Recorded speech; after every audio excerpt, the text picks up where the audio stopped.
Let's take a minute and reframe what it means when we are triggered by something. I'm Amanda Armstrong, a trauma and neuroscience informed anxiety and depression coach. So a trigger is something that kind of quickly affects your emotional state or your sense of safety. A trigger is when you are triggered, you temporarily experience a symptom of your trauma based on a reminder of that trauma. Now, that might even be trauma that you don't remember. So triggers are easy and predictable. If, say, you got in a car accident, now getting in the car is triggering for you. Okay, that makes sense. But what happens when we are triggered by things we don't understand?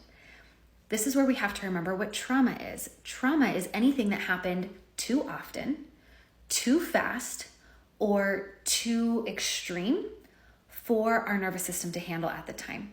Trauma is anything that was outside our current ability to cope or that challenged our safety in an impacting way. So it's important to note here that being triggered is not a choice. It is an involuntary reaction to something that is triggering. But here is how we can reframe being triggered to hopefully move through it with a little bit more grace. So I want you to think about this the next time that a trigger shows up. A trigger tells you that we're not safe, but what it meant to tell you was we weren't safe then. I'm going to repeat that one more time. A trigger tells you we're not safe, but what it really meant to say is we weren't safe then.